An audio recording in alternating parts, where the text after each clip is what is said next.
Nobody can argue with me. Trump on reciprocal tariff with India. Under the reciprocal tariff system, the US would impose the same level of tariffs on Indian imports as India does on American goods.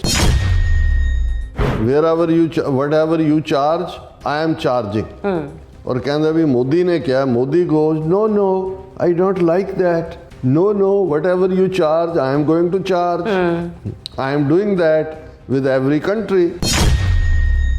ਜੇ ਮੈਂ ਇਹ ਕਹਿੰਦਾ ਸੀ ਕਿ 25% ਲਾਣੇ ਤੇ ਬਹੁਤ ਸਾਰੇ ਕਹਿੰਦੇ ਸੀ that is terrible. I don't say that anymore because I say whatever they charge, we will charge. And you know what? They stop. ਇਹ ਜਿਹੜਾ ਟਰੰਪ ਦਾ ਸਾਰਾ ਟੈਰਿਫ ਸਿਸਟਮ ਹੈ, ਇਹਦੇ ਥੱਲੇ ਦਾ ਜਿਹੜਾ GST ਹੈ ਇੰਡੀਆ ਨੇ ਲਾਇਆ ਹੋਇਆ, ਸਟੇਟਾਂ ਤੋਂ ਵੀ ਹੱਕ ਖੋਹ ਕੇ ਸੈਂਟਰ ਨੇ ਪਾਵਰ ਲਈ, ਉਹ ਸਾਰਾ ਸਿਸਟਮ ਖਤਮ ਹੋ ਜਾਏਗਾ ਕਿਉਂਕਿ GST ਜਿਹੜਾ ਲੱਗਦਾ ਹੈ, ਜਿਹੜੀਆਂ ਚੀਜ਼ਾਂ ਇੰਪੋਰਟ ਹੁੰਦੀਆਂ ਨੇ ਵਿਦਨ ਇੰਡੀਆ, ਜਿਹੜੀਆਂ ਐਕਸਪੋਰਟ ਹੋ ਰਹੀਆਂ ਉਹਨੇ ਤਾਂ ਲੱਗਦਾ ਨਹੀਂ। Trump questions $21 million fund for voter turnout in India. Why are we giving $21 million to India? They have a lot more money, says US President Donald Trump. ਉਹ ਦੁਨੀਆ ਦੀ ਸਭ ਤੋਂ ਜ਼ਿਆਦਾ ਟੈਕਸਿੰਗ ਕੰਟਰੀ ਹੈ ਇਨ ਟਰਮਸ ਆਫ US। ਸਾਡੇ ਤਾਂ ਸਭ ਤੋਂ ਜ਼ਿਆਦਾ ਟੈਰਿਫ ਉਹ ਲਾਉਂਦੇ ਨੇ ਔਰ ਅਸੀਂ ਉੱਥੇ ਪਹੁੰਚ ਹੀ ਨਹੀਂ ਸਕਦੇ ਜਿੱਥੇ ਤੱਕ ਜਿੰਨੀਆਂ ਹਾਈ ਉਹਨਾਂ ਦੀਆਂ ਟੈਰਿਫਸ ਨੇ।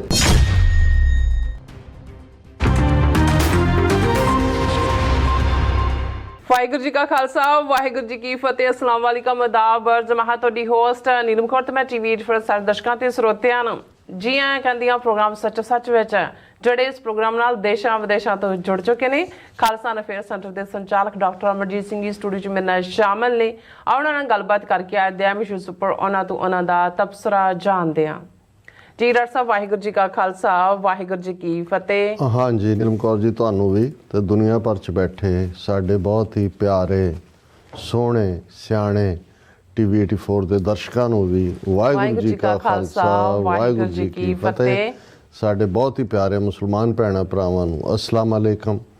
ਗੰਗਾ ਜਮਨੀ ਤਹਿਜ਼ੀਬ ਦੇ ਹਿੰਦੂ ਤਵੀਆਂ ਨੂੰ ਨਮੋ ਨਮੈ। ਜੀ ਰਾਜ ਸਾਹਿਬ, ਜੀ ਆਇਆਂ ਨੂੰ ਪ੍ਰੋਗਰਾਮ ਸੱਚ ਵਿੱਚ। ਬਹੁਤ ਸ਼ੁਕਰੀਆ ਜੀ ਰਾਜ ਸਾਹਿਬ। ਅੱਜ 19 ਫਰਵਰੀ 2025 8 ਫੱਗਣ ਨਾਨਕਸ਼ਾਹੀ ਸੰਮਤ 556 ਦਾ ਦਿਨ ਹੈ ਤੇ ਡਾਕਟਰ ਸਾਹਿਬ ਪ੍ਰੋਗਰਾਮ ਸ਼ੁਰੂ ਕਰਨ ਤੋਂ ਪਹਿਲਾਂ ਅਸੀਂ ਦਰਸ਼ਕਾਂ ਤੇ ਸਰੋਤਿਆਂ ਨੂੰ ਹਮੇਸ਼ਾ ਧੰਨਵਾਦ ਸੀ ਵਿਊਅਰਸ, ਜੇ ਤੁਸੀਂ ਹੱਕ ਸੱਚ ਇਨਸਾਫ ਤੇ ਪੈਰਾ ਦਿੰਦਾ ਇੱਕੋ ਇੱਕ ਚੈਨਲ TV 84 ਨੂੰ ਦੇਖਣਾ ਚਾਹੁੰਦੇ ਹੋ ਤਾਂ ਤੁਸੀਂ ਦੇਖ ਸਕਦੇ spectrum cable, RCN cable, welcome Canada, roku, Jadoo box, ਸ਼ਾਵਾ, ਫੇਸਬੁੱਕ TV 84 ਦੀ ਐਪ ਰਾਹੀਂ online streaming and IP box ਤੇ ਤੁਸੀਂ TV 84 ਨੂੰ ਦੇਖ ਸਕਦੇ ਹੋ। ਵਿਊਅਰਸ, ਜੇ ਤੁਸੀਂ TV 84 ਨਾਲ ਜੋ ਪ੍ਰੋਗਰਾਮ ਸੱਚ ਨਾਲ ਫੇਸਬੁੱਕ ਰਾਹੀਂ ਜੁੜੇ ਹੋ ਤਾਂ ਵੱਧ ਲਾਈਕ ਕਰੋ ਤੇ ਸ਼ੇਅਰ ਕਰੋ ਅਤੇ ਨਾਲ ਹੀ YouTube ਤੇ ਸਬਸਕ੍ਰਾਈਬ ਕਰੋ। ਇਹ ਵੀ ਦੱਸਿਏ ਕਿ ਤੁਸੀਂ TV 84 ਦੀ ਐਪ ਨੂੰ ਐਂਡਰੋਇਡ ਐਂਡ ਐਪ ਸਟੋਰ ਤੇ ਡਾਊਨਲੋਡ ਕਰਕੇ ਜੋ TV 84 ਦੀ ਲਾਈਵ ਸਟ੍ਰੀਮ ਹੈ ਇਸ ਨੂੰ ਤੁਸੀਂ 24 ਆਵਰਸ ਦੇਖ ਸਕਦੇ ਹੋ। ਸੋ ਵਿਊਅਰਸ, ਪ੍ਰੋਗਰਾਮ ਦੀ ਸ਼ੁਰੂਆਤ ਕਰਨ ਜਾ ਰਹੇ ਹਾਂ ਔਰ ਜਿਸ ਤਰ੍ਹਾਂ ਆਪਾਂ ਹਮੇਸ਼ਾ ਹੀ ਸ਼ੁਰੂਆਤ ਕਰਦੇ ਹਾਂ ਆਪਣੇ ਪ੍ਰੋਗਰਾਮ ਦੀ ਸਪਾਂਸਰਸ਼ਿਪ ਦੇ ਵਾਲੇ ਨਾਲ ਕਿ ਅੱਜ ਦੇ ਪ੍ਰੋਗਰਾਮ ਸੱਚ ਨੂੰ ਸਪਾਂਸਰ ਕੀਤਾ ਗਿਆ ਕਲੀਵਲੈਂਡ ਓਹਾਇਓ ਤੋਂ ਸਰਦਾਰ ਬਾਜ ਸਿੰਘ ਜੋਰਾ ਵੱਲੋਂ। ਸੋ ਇਹਨਾਂ ਨੇ TV 84 ਦੀ ਚੜ੍ਹਦੀ ਕਲਾ ਤੇ ਖਾਲਸਾ ਦੀ ਪ੍ਰਾਪਤੀ ਦੀ ਅਰਦਾਸ ਕੀਤੀ ਹੈ। ਸੋ ਅੱਜ ਦੀ ਸਪਾਂਸਰਸ਼ਿਪ ਲਈ ਅਸੀਂ ਸਰਦਾਰ ਬਾਜ ਸਿੰਘ ਜੋਰਾ ਦਾ ਤਹਿ ਦਿਲ ਤੋਂ ਧੰਨਵਾਦ ਕਰਦੇ ਹਾਂ ਔਰ ਤੁਹਾਨੂੰ ਵੀ ਅਪੀਲ ਤੇ ਬੇਨਤੀ ਕਰਦੇ ਹਾਂ ਕਿ ਤੁਸੀਂ ਪ੍ਰੋਗਰਾਮ ਸੱਚ ਨੂੰ ਵੱਧ ਤੋਂ ਵੱਧ ਸਪਾਂਸਰ ਕਰੋ।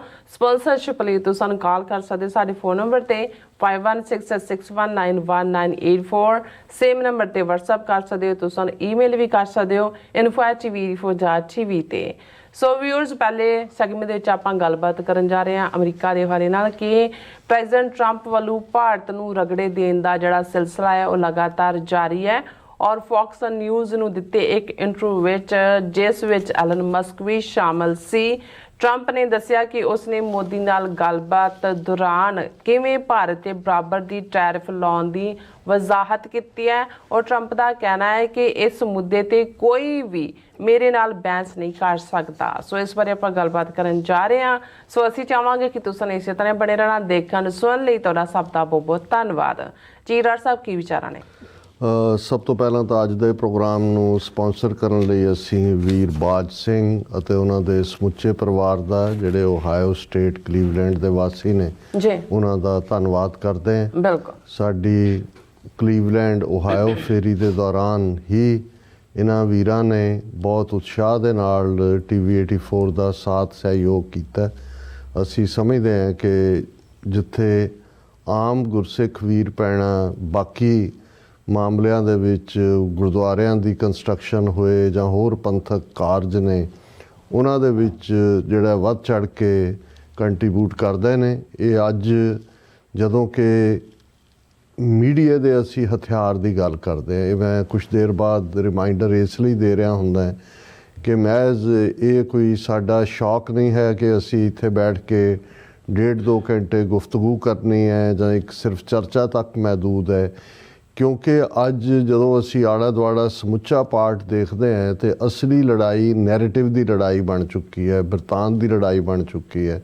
ਔਰ ਜੇ ਤੁਸੀਂ ਦੁਨੀਆ ਦੇ ਬਾਕੀ ਟਰਬਲਡ ਸਪਾਟਸ ਵੱਲ ਵੀ ਨਜ਼ਰ ਮਾਰੋ ਕਿ ਵੀ ਅਸੀਂ ਜਿਹੜੀ ਰਾਏ ਬਣਾਉਂਦੇ ਹਾਂ, ਜੇ ਗਜ਼ਾ ਦੇ ਉੱਤੇ ਕੋਈ ਗੱਲ ਹੋਈ ਅਸੀਂ ਕਿੱਧਰ ਜਾਵਾਂਗੇ, ਅਸੀਂ ਮੀਡੀਆ ਦੇਖਾਂਗੇ ਕਿ ਜੀ ਮੇਨ ਸਟ੍ਰੀਮ ਨੇ ਕੀ ਕਿਹਾ, ਇਸ ਦੇ ਐਕਸਪਰਟਸ ਨੇ ਕੀ ਕਿਹਾ, YouTube ਨੇ ਕੀ ਕਿਹਾ, ਔਰ ਉਵੇਂ ਹੀ ਸਾਡੀ ਰਾਏ ਬਣ ਜਾਂਦੀ ਹੈ। ਹੁਣ ਜੇ ਯੂਕਰੇਨ ਦੀ ਜੰਗ ਦੇ ਦੌਰਾਨ ਜਿਹੜਾ narrative western media including BBC ਸਿਰਜ ਰਿਹਾ ਸੀ, ਉਸ ਤੋਂ ਤਾਂ ਇਵੇਂ ਹੀ ਲੱਗਦਾ ਸੀ ਕਿ ਯੂਕਰੇਨ ਲੜਾਈ ਜਿੱਤ ਰਿਹਾ, ਲੱਖਾਂ ਸੋਲਜਰ ਰਸ਼ੀਆ ਦੇ ਮਾਰੇ ਗਏ, ਪਰ ਕਿਉਂਕਿ ਦੂਸਰੇ ਤੱਕ ਪਹੁੰਚ ਹੀ ਨਹੀਂ ਸੀ। ਹੁਣ ਜਦੋਂ ਕਿ ਆਲਮੋਸਟ ਅਮਰੀਕਾ ਨੇ ਬਿਲਕੁਲ ਗੇਅਰ ਬਦਲ ਕੇ ਰੂਸ ਦੇ ਨਾਲ ਬਿਨਾਂ ਸ਼ਰਤ ਸਮਝੌਤੇ ਦੀ ਲਾਈਨ ਟਰੰਪ ਨੇ ਲਾਈਨ ਲਈ ਹੈ, ਇਹ ਮਹਿਜ਼ ਇਸ ਲਈ ਨਹੀਂ ਕਿ ਉਹਨੂੰ ਰਸ਼ੀਆ ਦਾ ਪਿਆਰ ਜਾਗਿਆ ਹੈ ਜਾਂ ਇਕੱਲੀ ਜਜਮੈਂਟਲ ਐਰਰ ਹੈ, ਕਿਉਂਕਿ ਇਹਨਾਂ ਨੂੰ ਇਹ ਪਤਾ ਸੀ ਕਿ ਵੀ ਅਸੀਂ ਇਸ ਸਭ ਦੇ ਬਾਵਜੂਦ ਕਿ ਕਿੰਨੇ ਬਿਲੀਅਨ ਡਾਲਰ ਪੰਪ ਕੀਤਾ ਹੈ, ਲੜਾਈ ਅਸੀਂ ਜਿੱਤ ਨਹੀਂ ਰਹੇ, ਲੜਾਈ ਰੂਸ ਜਿੱਤ ਰਿਹਾ। ਲੇਕਿਨ ਇਸ ਸਾਰੇ 2-2.5 ਸਾਲ ਦੇ ਸਮੇਂ 'ਚ ਜਿਹੜਾ ਵੈਸਟਰਨ ਵਰਲਡ ਦੇ ਵਿੱਚ ਜਾਂ ਅਮਰੀਕਾ ਦੇ ਵਿੱਚ ਵੀ ਇਹੀ ਪ੍ਰਭਾਵ ਸੀ ਕਿ ਜਿਹੜਾ ਰੂਸ ਹੈ ਉਹ ਜਿੱਤ ਰਿਹਾ, ਰੂਸ ਜਿਹੜਾ ਉਹਦੀ ਸ਼ਿਕਸਤ ਹੈ, ਉਹਦੀ ਇਕੋਨਮੀ ਦਾ ਬੁਰਾ ਹਾਲ ਹੈ। ਅਸੀਂ ਹੁਣ ਦੇਖਦੇ ਹਾਂ ਕਿ ਇਹਨਾਂ 2-3 ਸਾਲਾਂ 'ਚ ਜਿੰਨਾ ਰੂਸ ਦੀ ਇਕੋਨਮੀ ਇੰਪਰੂਵ ਕੀਤੀ ਹੈ ਉਨੀ ਪਹਿਲਾਂ ਵੀ ਨਹੀਂ ਸੀ। ਸੋ ਕਹਿਣ ਦਾ ਮਤਲਬ ਇਹ ਹੈ ਕਿ ਵੀ ਅਲਟੀਮੇਟਲੀ ਗਰਾਊਂਡ 'ਤੇ ਕੀ ਹੋ ਰਿਹਾ ਹੈ ਇਸ ਦਾ ਪਤਾ ਉਸ ਸਾਧਨ ਰਾਹੀਂ ਲੱਗਦਾ ਹੈ ਜਿਹਨੂੰ ਅੱਜ ਅਸੀਂ ਨੈਰੇਟਿਵ ਕਹਿੰਦੇ ਹਾਂ, ਬਿਰਤਾਂਤ ਕਹਿੰਦੇ ਹਾਂ। ਸੋ ਬੇਸ਼ੱਕ TV 84 ਕੋਈ ਇਸ ਕਿਸਮ ਦਾ ਸਾਡੇ ਕੋਲ ਕੋਈ ਇੰਟਰਨੈਸ਼ਨਲ ਕੋਈ ਤੋਪ ਨਹੀਂ ਹੈ, ਜਿਵੇਂ ਸੰਤ ਅਕਸਰ ਜਦੋਂ ਕੋਈ ਆ ਕੇ ਕੋਈ ਬਹੁਤ ਜ਼ਿਆਦਾ ਮੰਗ ਕਰਦੇ ਸੀ ਤਾਂ ਸੰਤ ਇੱਕ ਐਕਸਪ੍ਰੈਸ਼ਨ ਹੀ ਸੀ, ਕਿਉਂਕਿ 18ਵੀਂ ਸਦੀ 'ਚ ਜਿਹੜੀ ਤੋਪ ਜ਼ਮਜ਼ਮ ਸੀ ਜਿਹਨੂੰ ਬਾਅਦ 'ਚ ਭੰਗੀਆਂ ਵਾਲੀ ਤੋਪ ਕਿਹਾ ਜਾਣ ਲੱਗਾ ਤੇ ਇੱਕ ਫਰੇਜ਼ ਵੀ ਬਣ ਗਿਆ ਕਿ ਸਾਡੇ ਕੋਲ ਕਿਹੜੀ ਭੰਗੀਆਂ ਵਾਲੀ ਤੋਪ ਹੈ ਜਾਂ ਅਸੀਂ ਕਿਹੜੀ ਭੰਗੀਆਂ ਵਾਲੀ ਤੋਪ ਚਲਾ ਦੇਣੀ ਹੈ। ਸੋ ਹੁਣ ਤਾਂ ਉਹ ਇੱਕ ਬਾਹਰ ਮਿਊਜ਼ੀਅਮ ਦੇ ਜਿਹੜੀ ਹੈ ਉਹ ਉਹਨਾਂ ਨੇ ਰੱਖਿਆ ਹੋਇਆ ਭੰਗੀਆਂ ਵਾਲੀ ਤੋਪ ਨੂੰ। ਲੇਕਿਨ ਜੇ ਅਸੀਂ ਇਹ ਕਹੀਏ ਵੀ ਸਾਡੇ ਕੋਲ ਕੋਈ ਭੰਗੀਆਂ ਵਾਲੀ ਤੋਪ ਤਾਂ ਨਹੀਂ ਹੈ, ਲੇਕਿਨ ਜਿੰਨੀ ਕੁ ਗੁਰੂ ਨੇ ਸੋਝੀ ਸਮਝ ਦਿੱਤੀ ਹੈ ਔਰ ਜਿਸ ਕਿਸਮ ਦਾ ਸਾਡਾ ਇੱਕ ਨੈਟਵਰਕ ਹੈ ਜਿਹਦੇ ਰਾਹੀਂ ਸਾਨੂੰ ਇਨਪੁਟ ਵੀ ਮਿਲਦੀ ਹੈ, ਔਰ ਇਹ ਜੋ ਕੁਝ ਵੀ ਅਸੀਂ ਡਿਸਕਸ ਕਰਦੇ ਹਾਂ ਇਹ ਮਹਿਜ਼ ਕੁਛ ਅਖਬਾਰਾਂ ਦੀਆਂ ਕਹਾਣੀਆਂ 'ਤੇ ਬੇਸਡ ਨਹੀਂ ਹੁੰਦਾ। Of course day to day news ਨੂੰ ਅਸੀਂ ਮੋਨੀਟਰ ਕਰਦੇ ਹਾਂ, ਉਸ 'ਤੇ ਕਾਮੈਂਟਰੀ ਕਰਦੇ ਹਾਂ। ਇਹ 'ਚ ਸਾਡੇ ਬਹੁਤ ਸਾਰੇ ਰਿਸਰਚਰ ਵੀਰ ਭੈਣਾਂ ਜਿਹੜੇ ਇਹ ਸਮਝਦੇ ਨੇ ਕਿ ਭਾਈ ਇੱਕ ਪਲੇਟਫਾਰਮ ਸਾਡੇ ਕੋਲ ਹੈ ਜਿਹਦੇ ਰਾਹੀਂ ਅਸੀਂ ਗੱਲਬਾਤ ਨੂੰ ਅੱਗੇ ਤੋਰ ਸਕਦੇ ਹਾਂ। ਇਹਦੇ 'ਚ ਉਹਨਾਂ ਦੀ ਬਹੁਤ ਵੱਡੀ ਜਿਹੜੀ ਹੈ ਉਹ ਇੰਟੈਲੈਕਚੁਅਲ ਕੰਟਰੀਬਿਊਸ਼ਨ ਵੀ ਹੈ, ਔਰ ਫਾਈਨੈਂਸ਼ੀਅਲ ਲੈਵਲ 'ਤੇ ਜਦੋਂ ਅਸੀਂ $30-35 ਹਜ਼ਾਰ ਡਾਲਰ ਪਰ ਮੰਥ ਦੇ ਬਜਟ ਵਾਲੇ ਇਸ TV ਚੈਨਲ ਨੂੰ ਰਨ ਕਰ ਰਹੇ ਤੇ ਇਹ ਸੰਭਵ ਹੀ ਨਹੀਂ ਸੀ ਹੋ ਸਕਦਾ ਜੇ ਅਸੀਂ ਜਿਹੜਾ ਆਪਣੀ ਸੰਗਤ ਦੇ ਉੱਤੇ ਸਾਡੀ ਟੇਕ ਨਾ ਹੁੰਦੀ ਔਰ ਸਾਡੇ ਗੁਰਸਿੱਖ ਵੀਰ ਭੈਣਾਂ ਭਾਵੇਂ ਉਹ ਕਿਰਤੀ ਨੇ ਜਿਹੜੇ ਅਫੋਰਡ ਵੀ ਕਰ ਰਹੇ ਨੇ। ਸੋ ਅਸੀਂ ਵੀਰ ਬਾਜ ਸਿੰਘ ਔਰ ਉਹਨਾਂ ਦੇ ਸਮੁੱਚੇ ਪਰਿਵਾਰ ਦਾ ਸ਼ੁਕਰੀਆ ਅਦਾ ਕਰਦੇ ਹਾਂ।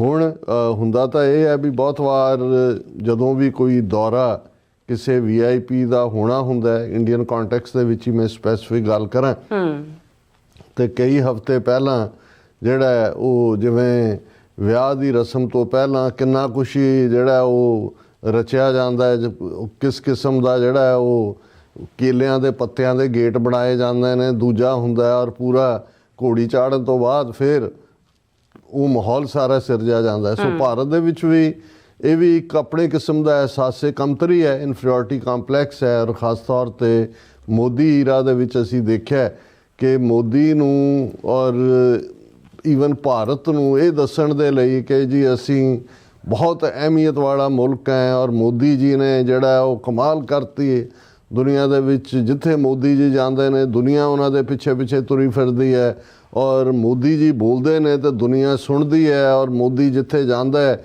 ਉੱਥੇ ਮਹਾਨ ਭਾਰਤ ਜਾਂ ਭਾਰਤ ਨੂੰ ਵਿਸ਼ਵ ਗੁਰੂ ਮੰਨਿਆ ਜਾਂਦਾ ਹੈ। ਹਾਲਾਂ ਹਕੀਕਤ ਦੇ ਵਿੱਚ ਅਸੀਂ ਇਸ ਨੂੰ ਦੇਖਦੇ ਹਾਂ। ਅਸੀਂ ਵੀ ਜਦੋਂ ਉਸ ਪੀਰੀਅਡ ਪੰਜਾਬ 'ਚ ਬੈਠ ਕੇ ਓਬਜ਼ਰਵ ਕਰਦੇ ਸੀ, ਇੰਨਾ ਕੁ ਜ਼ਰੂਰ ਹੁੰਦਾ ਸੀ ਕਿ ਜੀ ਗਿਆਨੀ ਜ਼ੈਲ ਸਿੰਘ ਬਾਈਪਾਸ ਸਰਜਰੀ ਲਈ ਜਿਹੜਾ ਉਹ ਬਾਲਟੀਮੋਰ ਗਿਆ ਹੈ, ਜਾਂ ਭਜਨ ਲਾਲ ਨਿਊ ਆਰਲੀਨ 'ਚ ਆਇਆ ਆਪਣੀਆਂ ਅੱਖਾਂ ਦੀ ਸਰਜਰੀ ਲਈ, ਜਾਂ ਫਲਾਣਾ ਢਿਮਕਾ, ਉਸ ਕਿਸਮ ਦਾ ਪਾਰਟ ਸੀ। ਉਦੋਂ ਕੋਈ ਇਸ ਕਿਸਮ ਦੇ ਦੌਰਿਆਂ ਦਾ ਰਿਵਾਜ ਨਹੀਂ ਸੀ। ਹਾਲਾਂ ਇਹਦੇ ਬਾਵਜੂਦ ਭਾਰਤ ਦਾ ਇੱਕ ਉਸ ਖਿੱਤੇ ਦੇ ਵਿੱਚ, ਜਿਵੇਂ ਅਸੀਂ ਜ਼ਿਕਰ ਕੀਤਾ ਕਿ ਨਾਨ ਅਲਾਈਨ ਮੂਵਮੈਂਟ ਦੇ ਥੱਲੇ ਰੋਲ ਸੀ। ਹਾਂ, ਸੋਵੀਅਤ ਯੂਨੀਅਨ ਲਗਾਤਾਰਤਾ ਨਾਲ ਭਾਰਤ ਦੇ ਜਿਹੜੇ ਪੱਤਰਕਾਰ ਜਾਂ ਜਿਹੜੇ ਹੋਰ ਇਸ ਕਿਸਮ ਦੇ ਲੈਫਟਿਸਟ ਲੀਨਿੰਗ ਵਾਲੇ ਸੀ, ਉਹ ਜਾਂਦੇ ਸੀ, ਉਹ ਆ ਕੇ ਬੜੇ ਗੁਣ ਗਾਇਨ ਕਰਦੇ ਸੀ ਕਿ ਜੀ ਦੇਖੋ ਇਹ ਬਿਲਕੁਲ ਰੋਟਨ ਸੁਸਾਇਟੀ ਜਿਹੜੀ ਹੈ ਜਗੀਰਦਾਰਾਂ ਦੀ ਔਰ ਸਰਮਾਏਦਾਰਾਂ ਦਾ ਸਮਾਜ, ਔਰ ਉੱਥੇ ਕਿੰਨੀ ਤਰੱਕੀ ਕੀਤੀ ਹੈ। ਲੇਕਿਨ ਹੁੰਦਾ ਇਹ ਸੀ ਵੀ ਉਹਨਾਂ ਜ਼ਮਾਨਿਆਂ 'ਚ ਵੀ ਉਹ ਜਦੋਂ ਈਵਨ ਅਮਰੀਕਾ ਜਾਂ ਵੈਸਟਰਨ ਸਿਸਟਮ ਨੂੰ ਕ੍ਰਿਟਿਸਾਈਜ਼ ਵੀ ਕਰਦੇ ਸੀ। ਔਰ ਇਹ ਗੱਲ ਉਹਨਾਂ ਜ਼ਮਾਨਿਆਂ 'ਚ ਹੀ ਅਮਰੀਕਾ ਦੇ ਇੱਕ ਐਂਬੈਸਡਰ ਨੇ ਕਹੀ ਸੀ ਕਿ ਪਾਰਲੀਮੈਂਟ 'ਚ ਤਾਂ ਧੂਆਂਧਾਰ ਤਕਰੀਰਾਂ ਕਰਦੇ ਨੇ ਅਮਰੀਕਾ ਦੇ ਖਿਲਾਫ, ਪੂੰਜੀਵਾਦ, ਸਰਮਾਏਦਾਰ, ਫਿਰ ਕਹਿੰਦੇ ਨੇ ਕਿ ਸਾਨੂੰ ਕਾਲ ਕਰਕੇ ਕਹਿਣਗੇ ਕਿ ਜੀ ਸਾਡੇ ਬੱਚੇ ਦੇ ਬਾਹਰ ਭੇਜਣ ਦਾ ਕੋਈ ਪੜ੍ਹਾਈ, ਕੋਈ ਯੂਨੀਵਰਸਿਟੀ 'ਚ ਐਡਮਿਸ਼ਨ, ਕੋਈ ਸਕਾਲਰਸ਼ਿਪ ਦਾ ਪ੍ਰਬੰਧ ਹੋ ਜਾਏ। ਔਰ ਇਹੀ ਇਹਨਾਂ ਦੀ ਜਦੋਂ ਅਸੀਂ ਹਿਪੋਕਰੇਸੀ ਇਕੱਲੀ ਇਹ ਨਹੀਂ ਵੀ ਇਹਨਾਂ ਹਿੰਦੂ ਤਵੀਆਂ ਦੀ ਹੈ, ਜਿੰਨੇ ਅੱਜ ਵੀ ਕੈਨੇਡਾ ਜਾਂ ਅਮਰੀਕਾ 'ਚ ਲੈਫਟਿਸਟ ਕਿਸਮ ਦੇ ਲੋਕ, ਲੈਫਟ ਓਵਰ ਨਕਸਲਾਈਟ ਵੀ ਆ ਕੇ ਬੈਠੇ ਨੇ, ਇਹਨਾਂ ਨੇ ਮਾਸਕੋ ਨਹੀਂ ਲੱਭਿਆ, ਜਾਂ ਇਹ ਚੀਨ ਜਾ ਕੇ ਸੈਟਲ ਨਹੀਂ ਹੁੰਦੇ, ਜਾਂ ਕਿਊਬਾ ਨਹੀਂ ਗਏ। ਉਹਨਾਂ ਨੂੰ ਅਲਟੀਮੇਟਲੀ ਇੱਥੇ ਬੈਠ ਕੇ ਵੀ ਜਿਹੜਾ ਇਹ ਉਹ ਸਰਮਾਏਦਾਰੀ ਤੇ ਫਲਾਣਾ ਢਮਕਾ ਭੰਡਦੇ ਰਹੇ। ਸੋ ਇਹਨਾਂ ਦੀ ਤਾਂ ਹਿਪੋਕਰੇਸੀ ਇਸ ਲੈਵਲ ਦੀ ਸੀ। ਇੰਦਰਾ ਗਾਂਧੀ ਦਾ ਵੀ ਹਾਲ ਉਹ ਤਾਂ ਬਹੁਤ ਜ਼ਿਆਦਾ ਸੋਵੀਅਤ ਯੂਨੀਅਨ ਦੇ ਵੱਲ ਝੁਕੀ। ਔਰ ਜਿਹੜੀ 1971 ਦੀ ਭਾਰਤ ਪਾਕਿਸਤਾਨ ਜੰਗ ਤੋਂ ਪਹਿਲਾਂ, ਜਿਹਦੇ 'ਚ ਕਿ ਉਹਨਾਂ ਨੇ ਮੁਕਤੀ ਵਾਹਿਨੀ ਦੇ ਨਾਂ ਥੱਲੇ ਪਾਕਿਸਤਾਨ ਨੂੰ ਦੋ ਹਿੱਸਿਆਂ 'ਚ ਤੋੜਿਆ, ਸਿੱਧੀ ਟਰੀਟੀ ਸੋਵੀਅਤ ਯੂਨੀਅਨ ਨਾਲ ਕਰ ਲਈ ਸੀ, ਜਿਹਦੇ ਥੱਲੇ ਜਿਹੜਾ ਉਹ ਜਿਹੜਾ ਸੋਵੀਅਤ ਯੂਨੀਅਨ ਔਰ ਭਾਰਤ ਨੇ ਇੱਕ ਦੂਜੇ ਦੀ ਮਦਦ ਕਰਨੀ ਸੀ ਹਮਲਾ ਹੋਣ ਦੀ ਸੂਰਤ ਦੇ ਵਿੱਚ। ਲੇਕਿਨ ਉਹ ਜਿਉਂ-ਜਿਉਂ ਇਹਨਾਂ ਦੀ ਜਿਹੜੀ ਸੈਲਫਿਸ਼ ਨੀਤੀ ਹੈ ਉਹ ਕਿਵੇਂ ਤਬਦੀਲ ਹੁੰਦੀ ਚਲੀ ਗਈ, ਜਿਉਂ ਹੀ ਸੋਵੀਅਤ ਯੂਨੀਅਨ ਦਾ 1999-90 ਤੱਕ ਪਹੁੰਚਦਿਆਂ ਕਲੈਪਸ ਹੋਇਆ, 15 ਹਿੱਸਿਆਂ 'ਚ ਵੰਡੇ ਗਏ। ਔਰ ਇਹਨਾਂ ਨੇ ਜਿਸ ਤੇਜ਼ੀ ਨਾਲ, ਹਾਲਾਂ ਇਹ ਕ੍ਰੈਡਿਟ ਮਨਮੋਹਨ ਸਿੰਘ ਸਰਕਾਰ ਨੂੰ 10 ਸਾਲ ਜਿਹੜਾ 2004 ਤੋਂ 2014 ਤੱਕ ਮਨਮੋਹਨ ਸਿੰਘ ਦੀ ਹਕੂਮਤ ਰਹੀ, ਉਹਨੇ ਉਸ ਬੈਲੈਂਸ ਨੂੰ ਲੂਜ਼ ਨਹੀਂ ਕੀਤਾ। ਔਰ ਅਮਰੀਕਾ ਦੇ ਨਾਲ US India nuclear deal, Pressler amendment ਔਰ ਦੂਸਰੇ ਤੋਂ ਵੀ ਆਫ ਦਾ ਹੁੱਕ ਕੀਤਾ। ਅਮਰੀਕਾ ਦੀ ਮਦਦ ਨਾਲ ਨਿਊਕਲੀਅਰ ਸਪਲਾਇਰ ਗਰੁੱਪ 'ਚੋਂ ਵੀ ਓਕੇ ਲਈ ਤਾਂ ਕਿ ਉਹ ਟਰੀਟੀ ਹੋ ਸਕੇ। ਪਰ ਨਾਲ ਦੀ ਨਾਲ ਉਹਨਾਂ ਨੇ ਜਿਹੜਾ ਸੋਵੀਅਤ ਯੂਨੀਅਨ ਦੇ ਨਾਲ ਵੀ ਆਪਣਾ ਉਹ ਬੈਲੈਂਸ ਕਾਇਮ ਰੱਖਿਆ। ਪਰ ਜਿਸ ਤੇਜ਼ੀ ਦੇ ਨਾਲ ਅਸੀਂ ਦੇਖਿਆ ਵੀ ਮੋਦੀ ਔਰ ਖ਼ਾਸ ਤੌਰ 'ਤੇ ਐਸ ਜੈਸ਼ੰਕਰ ਨੇ ਬਿਲਕੁਲ ਪਲਟੀ ਮਾਰ ਕੇ ਇੱਕ ਪਾਸਿਓਂ ਜਿਹੜਾ ਉਹ ਇੱਧਰ ਤੇ ਇੱਧਰੋਂ ਉੱਧਰ ਇਸ ਕਿਸਮ ਦਾ, ਔਰ ਇਹ ਇਹਨਾਂ ਦਾ ਦੋਗਲਾਪਨ ਜਿਹੜਾ ਸੀ ਜਾਂ ਇਹਨਾਂ ਦੀ ਆਪਣੀ ਨੀਤੀ ਦੀ ਡਾਈਕਾਟਮੀ ਸੀ, ਉਹ ਜਦੋਂ ਯੂਕਰੇਨ ਵਾਰ ਸ਼ੁਰੂ ਹੋਈ, ਜਿਵੇਂ ਰਸ਼ੀਆ ਦੇ ਹੱਕ 'ਚ ਜਾਣਾ, ਉਹਨਾਂ ਤੋਂ ਕਰੂਡ ਆਇਲ ਖਰੀਦਣਾ, ਈਰਾਨ ਤੋਂ ਵੀ ਕਰੂਡ ਆਇਲ ਖਰੀਦਣਾ, ਔਰ ਇਸ ਦੇ ਨਾਲ ਨਾਲ ਅਮਰੀਕਾ ਦੀ ਪੋਜੀਸ਼ਨ ਨੂੰ UN ਸਿਕਿਉਰਿਟੀ ਕੌਂਸਲ, ਅਸੈਂਬਲੀ, ਉਹ ਸਾਰੇ ਦੇ ਵਿੱਚ ਜਿਹੜਾ ਉਸ ਨੂੰ ਨੈਗੇਟ ਕਰਨਾ।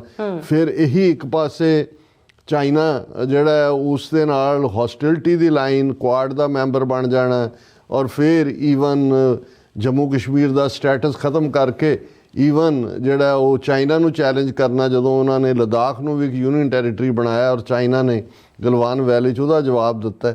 ਸੋ ਉਹ ਆਪਣੇ ਆਪ ਆਪਣੇ ਦੁਆਲੇ ਇਵੇਂ ਦਾ ਉਹ ਜਾਲ ਭਾਰਤੀ ਬੁਣਦੇ ਚਲੇ ਗਏ, ਕਦੇ ਰਸ਼ੀਆ ਵੱਲ ਟਿਲਟ, ਕਦੇ ਚਾਈਨਾ ਤੋਂ ਜੁੱਤੀਆਂ ਖਾ ਕੇ ਫਿਰ ਚੀਨ ਦੇ ਨਾਲ ਟ੍ਰੇਡ, ਚੀਨ ਦੇ ਨਾਲ $124 ਬਿਲੀਅਨ ਦਾ ਤੋਂ ਜ਼ਿਆਦਾ ਦਾ, ਜਿਹਦੇ 'ਚ ਕਾਫੀ ਵੱਡਾ ਡੈਫੀਸਿਟ ਹੈ। ਔਰ ਅਮਰੀਕਾ ਨਾਲ ਅਸੀਂ ਅੱਗੇ ਵੀ ਇਸੇ ਪਲੇਟਫਾਰਮ ਤੋਂ ਇਹ ਕਿਹਾ ਸੀ ਕਿ ਵੀ ਇਹ ਠੀਕ ਹੈ ਕਿ ਅਮਰੀਕਾ ਬਾਰੇ ਹੈਨਰੀ ਕਿਸਿੰਜਰ ਨੂੰ ਹੀ ਕੋਟ ਕੀਤਾ ਜਾਂਦਾ ਹੈ ਕਿ ਭਾਈ ਦੋਸਤੀ ਵੀ ਮਾੜੀ, ਅਮਰੀਕਾ ਦੀ ਤਾਂ ਦੁਸ਼ਮਣੀ ਵੀ ਮਾੜੀ। ਇਹਦੇ 'ਚ ਕੋਈ ਸ਼ੱਕ ਨਹੀਂ ਹੈ ਕਿ ਇੱਕ ਵੱਡੀ ਤਾਕਤ ਹੋਣ ਦੇ ਨਾਤੇ ਅਮਰੀਕਾ ਨੇ ਵੀ ਕੋਈ ਇਵੇਂ ਨਹੀਂ ਹੈ ਕਿ ਵੀ, ਔਰ ਇਹ ਵੀ ਅਸੀਂ ਹਮੇਸ਼ਾ ਰਿਪੀਟ ਕਰਦੇ ਹਾਂ ਕਿ ਵੀ ਕੋਈ ਸਿਆਸਤ ਦੇ ਵਿੱਚ ਪੱਕਾ ਦੋਸਤ ਜਾਂ ਦੁਸ਼ਮਣ ਨਹੀਂ ਹੁੰਦਾ। ਪੱਕੇ ਤਾਂ ਹਿੱਤ ਹੁੰਦੇ ਹਿੱਤ ਨੇ, ਹੁੰਦੇ ਆ। ਲੇਕਿਨ ਜਿਹੜਾ ਅਮਰੀਕਨਸ ਨੂੰ ਸਮਝ ਆ ਜਾਏ ਕਿ ਵੀ ਇਹ ਸਾਨੂੰ ਡਬਲ ਕ੍ਰਾਸ ਕਰ ਰਿਹਾ, ਇੱਕੋ ਪਾਸੇ ਇੱਧਰ ਵੀ ਹੈ ਉਧਰ ਵੀ ਹੈ, ਫਿਰ ਉਹਦਾ ਜੋ ਹਸ਼ਰ ਕਰਦੇ ਨੇ ਉਹ ਅੱਜ ਇੰਡੀਆ ਦਾ ਹਸ਼ਰ ਹੋ ਰਿਹਾ ਬਿਲਕੁਲ। ਕਿਉਂਕਿ ਇਹ ਅਮਰੀਕਾ ਇਸ ਗੱਲ ਨੂੰ ਬਹੁਤ ਚੰਗੀ ਤਰ੍ਹਾਂ ਸਮਝਦਾ ਹੈ ਵੀ ਭਾਰਤ ਨੇ ਕਿਵੇਂ ਹੁਣ ਕੱਲਾ ਮਾਮਲਾ ਟੈਰਿਫਸ ਦਾ ਜਾਂ ਟਰਾਂਸਨੈਸ਼ਨਲ ਡਿਪਰੈਸ਼ਨ 'ਚ ਭਾਰਤ ਦਾ ਇਨਵੋਲਵ ਹੋਣਾ ਜਾਂ ਅਡਾਨੀ ਦੇ ਕਰਪਸ਼ਨ ਤੱਕ ਦੇ ਮਾਮਲੇ ਤੱਕ ਮਹਿਦੂਦ ਨਹੀਂ ਹੈ। ਹੁਣ ਕਿਉਂਕਿ ਟਰੰਪ ਨੇ ਪਹਿਲੀ ਟਰਮ ਦੇ ਵੇਲੇ ਜਿੰਨਾ ਝੁਕਾਅ ਭਾਰਤ ਵੱਲ ਕੀਤਾ, 2019 ਦੇ ਵਿੱਚ ਜਦੋਂ ਭਾਰਤ ਨੇ ਜੰਮੂ ਕਸ਼ਮੀਰ ਦਾ ਸਟੇਟਸ ਖਤਮ ਕਰਕੇ ਆਰਟੀਕਲ 370 35A ਉਡਾ ਕੇ ਬਿਲਕੁਲ ਜਿਹੜਾ ਉਹਨੂੰ ਯੂਨੀਅਨ ਟੈਰੀਟਰੀ ਬਣਾ ਦਿੱਤਾ, ਟਰੰਪ ਸੀ ਅਮਰੀਕਾ 'ਚ। ਇਹ ਤਾਂ ਨਹੀਂ ਹੈ ਵੀ ਟਰੰਪ ਦੀ ਮਰਜ਼ੀ ਬਿਨਾ ਹੋਇਆ, ਰਾਦਰ ਮਿਲ ਕੇ ਕੀਤਾ। ਹਾਲਾਂ ਇਮਰਾਨ ਖਾਨ ਦੀ ਤਾਰੀਫ 'ਚ ਵੀ ਕਸੀਦੇ ਟਰੰਪ ਨੇ ਪੜ੍ਹ ਦਿੱਤੇ ਕਿ ਜੀ ਬਹੁਤ ਔਰ ਬੜਾ ਮਿਲਿਆ ਵੀ ਉਹਨੂੰ ਦੂਜਾ, ਲੇਕਿਨ ਕੰਮ ਉਹਨਾਂ ਨੇ ਆਪਣਾ ਕਰ ਦਿੱਤਾ। ਇਸੇ ਤਰ੍ਹਾਂ ਜਿਹੜਾ ਕੁਆਡ ਦਾ ਮੈਂਬਰ ਵੀ ਇੰਡੀਆ ਬਣਿਆ ਅਗੇਂਸਟ ਚਾਈਨਾ ਫਰੰਟ, ਉਸ ਪੀਰੀਅਡ ਦੇ ਵਿੱਚ ਹੀ ਬਣਿਆ ਔਰ ਉਸ ਦੇ ਨਾਲ ਚਾਈਨਾ ਦੀ ਔਰ ਦੂਸਰੀ ਹੌਸਟਿਲਿਟੀ ਸਿੱਧੇ ਤੌਰ ਤੇ ਲਈ, ਜਿਹਦਾ ਜਵਾਬ ਫਿਰ ਚਾਈਨਾ ਨੇ ਜੂਨ 'ਚ ਗਲਵਾਨ ਵੈਲੀ ਦੇ ਵਿੱਚ ਇਹਨਾਂ ਦੇ 20 ਸੋਲਜਰ ਮਾਰੇ ਔਰ ਪਿਛਲੇ 4-5 ਸਾਲ ਦੇ ਪੀਰੀਅਡ 4000 ਸਕੁਅਰ ਕਿਲੋਮੀਟਰ ਤੋਂ ਜ਼ਿਆਦਾ ਟੈਰੀਟਰੀ ਜਿਹੜੀ ਇਹ ਲਈ। ਫਿਰ ਬੇਸ਼ੱਕ ਜਿਹੜੀ ਟਰਾਂਸਨੈਸ਼ਨਲ ਰਿਪਰੈਸ਼ਨ ਦਾ ਇਹਨਾਂ ਨੇ ਐਕਟ ਭਾਵੇਂ ਉਹ ਕੈਨੇਡਾ 'ਚ ਕੀਤਾ ਜਾਂ ਅਮਰੀਕਾ 'ਚ ਕੀਤਾ ਕਰਨ ਦੀ ਕੋਸ਼ਿਸ਼ ਕੀਤੀ, ਜਿਹੜਾ ਫਾਈਲ ਹੋਇਆ ਗੁਰਪਤਵੰਤ ਪੰਨੂ ਮਰਡਰ ਪਲਾਟ, ਇਹ ਬਾਈਡਨ ਪੀਰੀਅਡ 'ਚ ਹੋਇਆ। ਲੇਕਿਨ ਇਹ ਤਾਂ ਨਹੀਂ ਹੈ ਵੀ ਟਰੰਪ ਐਡਮਿਨਿਸਟ੍ਰੇਸ਼ਨ ਜਾਂ ਇਹਨਾਂ ਤੋਂ ਕੋਈ ਇਸ ਦਾ ਉਲ ਹੈ ਔਰ ਇਹੀ ਕਾਰਨ ਹੈ ਕਿ ਖਾਲਿਸਤਾਨ ਦੇ ਮੁੱਦੇ ਦੇ ਉੱਤੇ ਜਿਹੜਾ ਵਿਦਨ ਅਮਰੀਕਾ ਆਵਾਜ਼ ਹੈ, ਜਿਹਨੂੰ ਇਹਨਾਂ ਦੇ ਪਲਾਂਟਡ ਸਵਾਲ ਸੈਪਰੇਟਿਸਟ ਕਹਿਣ ਦੀ ਕੋਸ਼ਿਸ਼ ਕੀਤੀ ਗਈ, ਟਰੰਪ ਨੇ ਦਰਕਨਾਰ ਕਰਤਾ। ਹੁਣ ਇਸ ਸਾਰੇ ਦੇ ਚੱਲਦੇ ਆ ਔਰ ਖ਼ਾਸ ਤੌਰ ਤੇ ਜਿਹੜੀ ਇਸ ਤੇ ਜਿਹਨੂੰ ਟੌਪਿੰਗ ਕਹਿਣਾ ਹੋਏ ਸੀ ਕਿ ਜਦੋਂ ਜੂਨ 2024 ਦੇ ਵਿੱਚ ਮੋਦੀ ਅਮਰੀਕਾ ਆਇਆ ਔਰ ਡੈਲਾਵੇਅਰ 'ਚ 1-to-1 ਮੀਟਿੰਗ ਕੁਆਡ ਦੀ ਵੀ ਹੋਈ, UN 'ਚ ਵੀ, ਔਰ ਉਸ ਤੋਂ ਪਹਿਲਾਂ ਟਰੰਪ ਨੇ ਟਵੀਟ ਕਰਕੇ ਕਿਹਾ ਸੀ ਕਿ ਮੇਰਾ ਦੋਸਤ ਮੋਦੀ ਆ ਰਿਹਾ ਔਰ ਮੈਂ ਉਹਨੂੰ ਮਿਲਣਾ। ਹਾਲਾਂ ਪਹਿਲੀ ਟਰੰਪ ਦੀ ਵਿਜ਼ਿਟ ਵੇਲੇ ਹਾਊਡੀ ਮੋਡੀ ਹਿਊਸਟਨ 'ਚ, ਅਹਿਮਦਾਬਾਦ 'ਚ ਉਹਨੂੰ ਆਪਣਾ ਜਲਵਾ ਮੋਦੀ ਨੇ ਦਿਖਾਇਆ ਕਿ ਦੇਖ ਮੇਰੇ ਕਿੰਨੇ ਫਾਲੋਅਰ ਨੇ। ਫਿਰ ਅਮਰੀਕਾ ਜਾ ਕੇ ਦਿਖਾਇਆ ਮੇਰੇ ਕਿੰਨੇ ਫਾਲੋਅਰ ਨੇ ਔਰ ਉਹਨੂੰ ਵੀ ਲੱਗਾ ਕਿ ਵੀ ਇਹ ਸਾਰਾ ਕਿ ਵੀ ਮੋਦੀ ਜਿਹੜਾ ਹੈ ਉਹ ਵਾਕਈ ਜਿਹੜਾ ਉਹ ਪੋਪੂਲਰ ਲੀਡਰ ਹੈ। ਹੁਣ ਉਸ ਸਭ ਦੇ ਚੱਲਦੇ ਆ ਜਦੋਂ ਮੋਦੀ ਨੇ ਉਹਨੂੰ ਮਿਲਣ ਦਾ ਟਾਈਮ ਨਹੀਂ ਦਿੱਤਾ ਟਰੰਪ ਨੂੰ, ਉਹ ਫਿਰ ਜਿਵੇਂ ਅਸੀਂ ਪੰਜਾਬੀ ਕਰੈਕਟਰ ਪੇਂਡੂ ਕਰੈਕਟਰ ਹੈ ਰਿਵੈਂਜ ਕਿ ਵੀ ਹੁਣ ਤੈਨੂੰ ਅਸੀਂ ਦੱਸਾਂਗੇ, ਵੇਲਾ ਆਇਆ ਤਾਂ ਫਿਰ ਤੈਨੂੰ ਇਹਦਾ ਜਵਾਬ ਦੇਵਾਂਗੇ। ਸੋ ਉਹ ਅਸੀਂ ਲਗਾਤਾਰਤਾ ਨਾਲ ਡਿਸਕਸ ਕਰਦੇ ਹਾਂ ਕਿ ਭਾਈ ਕਿਵੇਂ ਮੋਦੀ ਦੀ ਵਿਜ਼ਿਟ ਤੋਂ ਨਾ ਉਹਨੂੰ ਇਨੋਗ੍ਰੇਸ਼ਨ 'ਤੇ ਸੱਦਿਆ ਗਿਆ, ਵਿਜ਼ਿਟ ਤੋਂ ਹਫ਼ਤਾ ਪਹਿਲਾਂ ਚੇਨਸ ਔਰ ਹੈਂਡਕਫਸ ਔਰ ਜਿਹੜਾ ਉਸ ਬੀੜੀਆਂ ਦੇ ਨਾਲ ਸ਼ੈਕਲਸ ਦੇ ਨਾਲ ਜਿਹੜਾ ਉਹ 104 ਮੁਸਾਫਰਾਂ ਨੂੰ ਭੇਜਿਆ ਗਿਆ ਔਰ ਫਿਰ ਉਹਨਾਂ ਦੀ ਬਾਰਡਰ ਪੈਟਰੋਲ ਵਾਲਿਆਂ ਨੇ ਉਹਨੂੰ ਡਿਸਪਲੇ ਕੀਤਾ ਪੂਰੀ ਤਰ੍ਹਾਂ ਕਿ ਭਾਈ ਕਿਵੇਂ ਕਰ ਰਹੇ ਹੋ। ਫਿਰ ਮੋਦੀ ਦੇ ਆਉਣ ਦੇ ਵੇਲੇ ਅਸੀਂ ਆਲਰੇਡੀ ਡਿਸਕਸ ਕਰ ਚੁੱਕੇ ਹਾਂ ਵੀ ਪ੍ਰੈਸ ਕਾਨਫਰੰਸ 'ਚ ਜਾਂ ਅਦਰਵਾਈਜ਼ ਉਹਨੂੰ ਕੀ ਦੇਣਾ ਸੀ। ਕੁਝ ਘੰਟੇ ਪਹਿਲਾਂ ਹੀ ਟਰੰਪ ਨੇ ਜਿਹੜਾ ਉਹ ਟੈਰਿਫ ਕਿ ਦੁਨੀਆ ਦੇ ਹਰ ਮੁਲਕ 'ਤੇ ਜਿਵੇਂ ਦਾ ਸਾਡੇ 'ਤੇ ਲਾਓਗੇ ਉਵੇਂ ਦਾ ਹੀ ਅਸੀਂ ਲਾਵਾਂਗੇ, an eye for an eye an apple for an apple, ਉਸ ਦੇ ਥੱਲੇ ਵੀ ਜਵਾਬ ਦੇ ਦਿੱਤਾ ਗਿਆ। ਔਰ ਫਿਰ ਅਸੀਂ ਉਹਦੇ ਡੀਟੇਲ 'ਚ ਨਹੀਂ ਜਾਵਾਂਗੇ ਵੀ ਆਲਰੇਡੀ ਜਿਹੜਾ ਸੋ ਕਾਲਡ ਜੁਆਇੰਟ ਸਟੇਟਮੈਂਟ ਆਈ ਜਾਂ ਦੂਸਰਾ ਉਹਦੇ 'ਚ ਕੀ ਕੱਢਿਆ ਗਿਆ ਕੀ ਨਹੀਂ ਕੱਢਿਆ ਗਿਆ। ਲੇਕਿਨ ਜੋ ਹੀ ਮੋਦੀ ਵਾਪਸ ਜਾਂਦਾ ਹੈ ਫਿਰ ਦੂਸਰੀਆਂ ਫਲਾਈਟ ਸ਼ੁਰੂ ਹੋ ਜਾਂਦੀਆਂ ਨੇ, 2 ਆਲਰੇਡੀ ਉਤਾਰਤੀਆਂ। ਔਰ ਅੱਜ ਜਦੋਂ ਕਿ ਉਦੋਂ ਤਾਂ ਬਾਰਡਰ ਵਾਲਿਆਂ ਨੇ ਹੀ ਉਹ ਆਪਣੀ ਵੀਡੀਓ ਅਪਲੋਡ ਕੀਤੀ ਸੀ, ਅੱਜ ਵਾਈਟ ਹਾਊਸ ਨੇ ਉਹ ਵੀਡੀਓ ਅਪਲੋਡ ਕੀਤੀ ਹੈ ਜਿਹਦੇ 'ਚ ਜਿਹੜਾ ਭਾਰਤ ਨੂੰ ਜਾ ਰਿਹਾ ਪਲੇਨ ਹੈ ਉਹਦੇ 'ਚ ਕਿਵੇਂ ਹੱਥਕੜੀਆਂ ਔਰ ਬੇੜੀਆਂ ਲਾਈਆਂ ਜਾ ਰਹੀਆਂ, ਉਹ ਬਿਲਕੁਲ ਪਬਲਿਕ ਡਿਸਪਲੇ ਕੀਤਾ ਹੈ।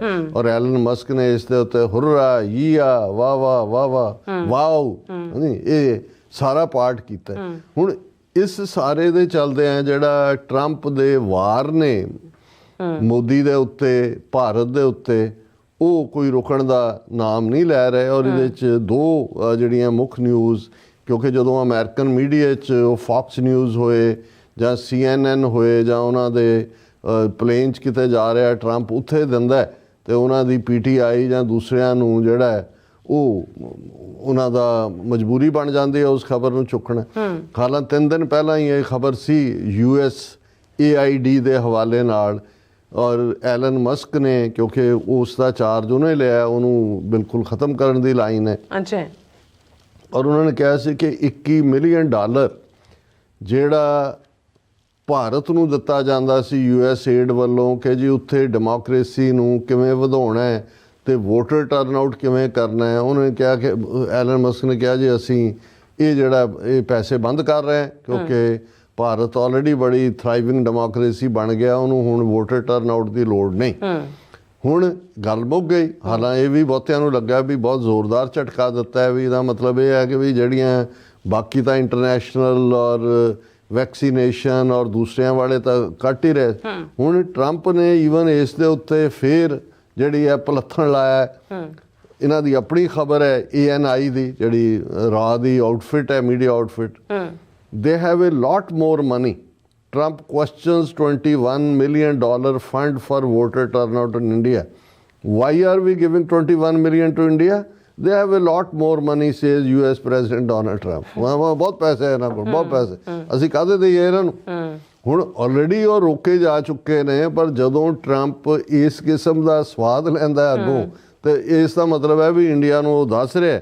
ਔਰ ਇਸ ਦੇ ਉੱਤੇ ਜਿਹੜੀ ਇਹ ਪੂਰੀ ਖਬਰ ਹੈ ਕਿ ਵੀ ਉਹਨੇ ਕਿਹਾ ਜੀ ਠੀਕ ਹੈ ਮੈਂ ਮੋਦੀ ਦਾ, ਇੰਡੀਆ ਦਾ ਬਹੁਤ ਰਿਸਪੈਕਟ ਕਰਦਾ, ਪਰ ਵੋਟਰ ਟਰਨਆਊਟ ਤੇ ਲਈ ਅਸੀਂ ਪੈਸੇ ਦਈਏ, ਇਹ ਕਿਉਂ? ਔਰ ਉਹਨੇ ਜਿਹੜਾ ਮਾਰੇ ਲਾਗੋ ਦਾ ਆਰਡਰ ਫੈਬਰਰੀ 18 ਦਾ ਆਰਡਰ ਕਰਦਿਆਂ ਕਿਹਾ ਕਿ ਵੀ ਅਸੀਂ ਕਿਉਂ ਦੇ ਰਹੇ ਹਾਂ 21 ਮਿਲੀਅਨ ਇੰਡੀਆ ਨੂੰ, ਉਹਨਾਂ ਕੋਲ ਬਹੁਤ ਸਾਰਾ ਪੈਸਾ ਹੈ, ਉਹ ਦੁਨੀਆ ਦੀ ਸਭ ਤੋਂ ਜ਼ਿਆਦਾ ਟੈਕਸਿੰਗ ਕੰਟਰੀ ਹੈ ਇਨ ਟਰਮਸ ਆਫ US। ਸਾਡੇ ਤਾਂ ਸਭ ਤੋਂ ਜ਼ਿਆਦਾ ਟੈਰਿਫ ਉਹ ਲਾਉਂਦੇ ਨੇ, ਔਰ ਅਸੀਂ ਉੱਥੇ ਪਹੁੰਚ ਹੀ ਨਹੀਂ ਸਕਦੇ ਜਿੱਥੇ ਤੱਕ ਜਿੰਨੀਆਂ ਹਾਈ ਉਹਨਾਂ ਦੀਆਂ ਟੈਰਿਫਸ ਨੇ। ਉਹ ਠੀਕ ਹੈ, ਮੈਂ ਇੰਡੀਆ ਦਾ ਮੋਦੀ ਦਾ ਰਿਸਪੈਕਟ ਕਰਦਾ, but giving $21 million for voter turnout, ਕਿ ਉਹ ਵੋਟਾਂ ਉਹਨਾਂ ਦੇ ਪੈਣ, ਇਹਦੇ ਲਈ ਅਸੀਂ 21 ਮਿਲੀਅਨ ਦਈਏ। ਔਰ ਇਹ ਉਹਨੇ ਕਹਿ ਕੇ ਅਗੇਨ ਜਿਹੜਾ ਰਿਡੀਕਿਊਲ ਕੀਤਾ। ਪਰ ਇਸ ਤੋਂ ਵੀ ਅਬਵ ਇੱਕ ਇੰਟਰਵਿਊ ਜਿਹੜਾ ਕਿ 19 ਫਰਵਰੀ ਬੀਤੀ ਅੱਜ ਹੈ ਇੱਥੇ, ਪਿਛਲੇ ਕੱਲ ਸੀ, ਇੰਡੀਆ ਨੇ 19 ਫਰਵਰੀ ਦੀ ਡੇਟ ਲਾਈਨ ਨਾਲ ਉਹਨਾਂ ਦੀ PTI ਨੇ ਖਬਰ ਦਿੱਤੀ ਹੈ। ਫੌਕਸ ਨਿਊਜ਼ ਦੇ ਉੱਤੇ ਇੱਕ ਇੰਟਰਵਿਊ ਜਿਹੜਾ ਟੈਲੀਕਾਸਟ ਹੋਇਆ, ਜਿਹਦੇ 'ਚ ਐਲਨ ਮਸਕ ਵੀ ਟਰੰਪ ਦੇ ਨਾਲ ਹੈ। ਔਰ ਇਸ ਦਾ ਮੈਂ, ਕਿਉਂਕਿ ਇੰਡੀਅਨ ਮੀਡੀਆ PTI ਦਾ ਜਦੋਂ ਮੈਂ ਹੈਡਲਾਈਨ ਦਿੰਦਾ, ਇਹਦਾ ਮਕਸਦ ਹੁੰਦਾ ਮੈਂ ਖਬਰ ਕਈ ਵਾਰੀ ਖੁਦ ਪੰਜਾਬੀ 'ਚ ਪੜ੍ਹਦਾ, ਅੰਗਰੇਜ਼ੀ ਦੀ ਟਰਾਂਸਲੇਸ਼ਨ ਨਾਲੋਂ ਨਾਲ ਤਾਂ ਕਿ ਵਕਤ ਬਚੇ। ਉਹਦੇ 'ਚ ਹੈ nobody can argue with me, Trump on reciprocal tariff with India. Under the reciprocal tariff system, the US would impose the same level of tariffs on Indian imports as India does on American goods. ਉਹਨੇ ਕਿਹਾ ਮੇਰੇ ਨਾਲ ਇਸ tariff ਦੇ ਮੁੱਦੇ ਤੇ ਕੋਈ ਬਹਿਸ ਨਹੀਂ ਕਰ ਸਕਦਾ। ਇੰਡੀਆ ਦੇ ਹਵਾਲੇ ਨਾਲ ਉਹਨੇ ਕਿਹਾ ਕਿ ਵੀ ਜੋ ਇੰਡੀਅਨ ਸਾਡੇ ਤੇ ਜੋ ਚੀਜ਼ ਉਹ ਇੰਪੋਰਟ ਕਰਦੇ ਨੇ, ਅਮਰੀਕਨ ਚੀਜ਼ਾਂ ਦੇ ਉੱਤੇ ਜੋ ਟੈਰਿਫ ਲਾਉਣਗੇ, ਅਸੀਂ ਜਵਾਬੀ ਜਿਹੜਾ ਉਨਾ ਹੀ ਲਾਵਾਂਗੇ। ਔਰ ਇਸ ਦੇ ਉੱਤੇ ਉਹਨਾਂ ਨੇ ਜਿਹੜਾ ਕਿਹਾ ਵੀ ਮੇਰੇ ਨਾਲ ਕੋਈ ਬਹਿਸ ਨਹੀਂ ਕਰ ਸਕਦਾ। ਫੌਕਸ ਨਿਊਜ਼ ਸੀਨ ਹੈਨਿਟੀ ਸ਼ੋਅ ਦੇ ਵਿੱਚ ਜਿਹੜਾ ਜੁਆਇੰਟ ਐਲਨ ਮਸਕ ਦੇ ਨਾਲ ਸੀ, ਉਹਨਾਂ ਨੇ ਕਿਹਾ ਕਿ ਵੀ, ਔਰ ਮੋਦੀ ਦੀ ਉਹਨੇ ਇਨਫੈਕਟ ਇੱਕ ਕਿਸਮ ਦੀ ਮਿਮਿਕਰੀ ਕੀਤੀ ਹੈ। ਔਰ ਉਹਨੇ ਕਿਹਾ ਕਿ ਵੀ ਮੇਰਾ ਜਦੋਂ ਮੋਦੀ ਦੇ ਨਾਲ ਮੇਰੀ ਮੁਲਾਕਾਤ ਸੀ, ਮੈਂ ਪ੍ਰਾਈਮ ਮਿਨਿਸਟਰ ਮੋਦੀ ਨੂੰ ਕਿਹਾ, ਇੱਥੇ ਉਹ ਆਇਆ ਹੋਇਆ ਸੀ, ਕਿ ਵੀ ਆ ਦੇਖ ਅਸੀਂ ਇਹ ਕਰਨ ਜਾ ਰਹੇ ਹਾਂ reciprocal, whatever you charge I am charging। ਔਰ ਕਹਿੰਦਾ ਵੀ ਮੋਦੀ ਨੇ ਕਿਹਾ, Modi goes no I don't like that। ਉਹਨੇ ਉਹ ਸਟਾਈਲ 'ਚ ਵੀ ਇੰਟਰਵਿਊ 'ਚ ਕਹਿੰਦਾ Modi goes no I don't like that, no whatever you charge I am going to charge, I am doing that with every country। ਉਹਨੇ ਕਿਹਾ ਜੀ, ਮੋਦੀ ਨੇ ਕਿਹਾ ਵੀ ਮੈਂ ਉਹਨੇ ਕਿਹਾ, ਮੈਂ ਕਿਹਾ ਵੀ ਇਹ ਮੈਂ ਤਾਂ ਇਹ ਸਭ ਤੋਂ ਕਰ ਰਿਹਾ। ਔਰ ਫਿਰ ਉਹਨੇ ਕਿਹਾ ਕਿ ਫਿਰ ਮਸਕ ਨੇ ਵੀ ਕਿਹਾ ਕਿ ਵੀ ਇਹ ਜਿਹੜਾ India has very strong tariffs on certain imports from US, like in the automobile sector in India charges 100%, 100% ਉਹਦੇ ਤੇ ਲਾਉਂਦਾ। ਮਸਕ ਨੇ ਕਿਹਾ ਇਟਸ 100%, ਆਟੋ ਇੰਪੋਰਟਸ ਆਰ 100%। ਫਿਰ ਇਸ ਦੇ ਉੱਤੇ ਜਦੋਂ ਉਹਨੇ ਕਿਹਾ ਤੇ ਉਹ ਟਰੰਪ ਕਹਿੰਦਾ yeah that is peanuts so much higher and others too. I said here is what we are going to do, reciprocal, whatever you charge I am charging. ਉਹ ਪੂਰਾ ਕਰ ਰਿਹਾ, ਉਹ ਕਹਿੰਦਾ ਵੀ ਜੋ ਤੇਰਾ ਹੈ ਜੋ ਤੁਸੀਂ ਲਾਓਗੇ ਉਹੀ ਅਸੀਂ ਲਾਵਾਂਗੇ। ਔਰ ਉਹਨੇ ਕਿਹਾ ਜੀ under the reciprocal tariff system US would impose the same levels of tariffs on Indian imports as India does on American goods. Nobody can argue with me, President Trump insisted. ਉਹਨਾਂ ਨੇ ਕਿਹਾ ਵੀ ਇਸ ਮੁੱਦੇ ਤੇ ਮੇਰੇ ਨਾਲ ਕੋਈ ਬਹਿਸ ਨਹੀਂ ਕਰ ਸਕਦਾ। ਉਹਨੇ ਕਿਹਾ ਕਿ ਵੀ ਜੇ ਮੈਂ ਇਹ ਕਹਿੰਦਾ ਸੀ ਕਿ 25% ਲਾਣਾ ਤੇ ਬਹੁਤ ਸਾਰੇ ਕਹਿੰਦੇ ਸੀ that is terrible. I don't say that anymore because I say whatever they charge we will charge and you know what, they stop. ਉਹਨਾਂ ਨੇ ਕਿਹਾ ਜੀ ਕਿ ਵੀ ਉਹਨਾਂ ਨੂੰ ਹੁਣ ਸਮਝ ਆ ਗਈ ਵੀ ਅਮਰੀਕਾ ਨੇ ਪਿੱਛੇ ਨਹੀਂ ਹਟਣਾ। ਹਾਲਾਂਕਿ ਇਸ ਇੰਟਰਵਿਊ ਦੇ ਵਿੱਚ ਹੁਣ ਕਿਉਂਕਿ ਬਾਈਡਨ ਐਡਮਿਨਿਸਟ੍ਰੇਸ਼ਨ ਦੇ 4 ਸਾਲ ਨੂੰ ਉਹ ਕਾਲਾ ਦੌਰ ਸਾਬਤ ਕਰਨ ਤੇ ਲੱਗੇ ਹੋਏ ਨੇ। ਟਰੰਪ ਨੇ ਸਾਰੇ ਜੱਜ ਜਿਹੜੇ ਫੈਡਰਲ ਟਰੰਪ ਪੀਰੀਅਡ ਉਹਦੇ ਬਾਈਡਨ ਪੀਰੀਅਡ ਦੇ ਸੀ ਸਾਰੇ ਫਾਇਰ ਕਰਤੇ।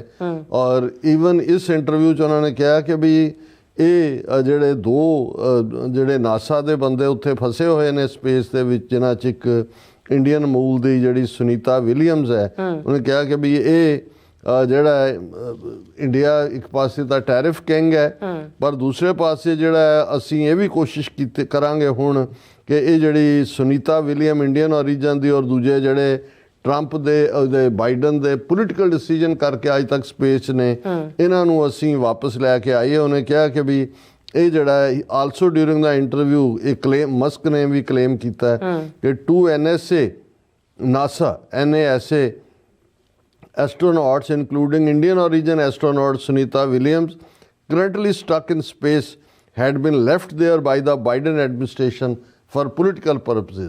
ਕਿ ਸਿਆਸੀ ਹਿੱਤਾਂ ਕਰਕੇ ਉਹਨਾਂ ਨੂੰ ਉੱਥੇ ਰੱਖਿਆ ਸੀ, ਉਹਨਾਂ ਨੂੰ ਵਾਪਸ ਲੈ ਕੇ ਆਵਾਂਗੇ। ਹੁਣ ਇਹ ਦੋਨੋਂ ਮੁੱਦਿਆਂ ਤੋਂ ਬਾਅਦ ਜਿਹੜਾ ਮੁੱਦਾ ਇਨਫੈਕਟ ਇੰਡੀਅਨ ਨੈਸ਼ਨਲ ਕਾਂਗਰਸ ਨੇ ਚੁੱਕਿਆ, ਉਹਨੇ ਕਿਹਾ ਕਿ ਵੀ ਇਹ ਜਿਹੜਾ ਟਰੰਪ ਦਾ ਸਾਰਾ ਟੈਰਿਫ ਸਿਸਟਮ ਹੈ ਇਹਦੇ ਥੱਲੇ ਦਾ ਜਿਹੜਾ GST ਹੈ ਇੰਡੀਆ ਨੇ ਲਾਇਆ ਹੋਇਆ, ਸਟੇਟਾਂ ਤੋਂ ਵੀ ਹੱਕ ਖੋਹ ਕੇ ਸੈਂਟਰ ਨੇ ਪਾਵਰ ਲਈ, ਉਹ ਸਾਰਾ ਸਿਸਟਮ ਖਤਮ ਹੋ ਜਾਏਗਾ ਕਿਉਂਕਿ GST ਜਿਹੜਾ ਲੱਗਦਾ ਹੈ ਜਿਹੜੀਆਂ ਚੀਜ਼ਾਂ ਇੰਪੋਰਟ ਹੁੰਦੀਆਂ ਨੇ ਵਿਦਨ ਇੰਡੀਆ, ਜਿਹੜੀਆਂ ਐਕਸਪੋਰਟ ਹੋ ਰਹੀਆਂ ਉਹਨੇ ਤਾਂ ਲੱਗਦਾ ਨਹੀਂ। ਉਹਨੇ ਕਿਹਾ ਜੀ ਇਹ ਵੀ ਸਾਰਾ ਸਿਸਟਮ ਕੋਲੈਪਸ ਹੋਏਗਾ, ਇਹ ਤਾਂ ਇੰਡੀਆ ਦੀ ਸੋਵਰਨਿਟੀ ਦੇ ਨਾਲ ਕਾਂਗਰਸ ਆਪੋਜੀਸ਼ਨ ਧਿਰ ਹੈ, ਉਹਨਾਂ ਨੇ ਕਿਹਾ ਵੀ ਉਹਦੇ ਨਾਲ ਕੰਪਰੋਮਾਈਜ਼ ਹੋਏਗਾ। ਸੋ ਇਹ ਗੱਲ ਕਿਸ ਡਾਇਰੈਕਸ਼ਨ 'ਚ ਜਾਂਦੀ ਹੈ, ਪਰ ਇੱਕ ਗੱਲ ਕਲੀਅਰ ਹੈ ਕਿ ਵੀ ਇਹ ਸਾਰਾ ਹੁਣ ਮੋਦੀ ਨੂੰ ਗਿਆ ਵੀ ਜਿਹੜਾ ਆਲਮੋਸਟ ਅੱਜ ਬੁੱਧਵਾਰ ਹੈ, ਪਿਛਲੇ ਥਰਸਡੇ ਮੀਟਿੰਗ ਸੀ, ਇਹਨਾਂ 4-5 ਦਿਨਾਂ 'ਚ ਉਵੇਂ ਹੀ ਹੱਥਕੜੀਆਂ ਔਰ ਬੇੜੀਆਂ ਦੇ ਨਾਲ ਵੀ ਜਾ ਰਹੇ ਨੇ ਡਿਪੋਰਟੀ।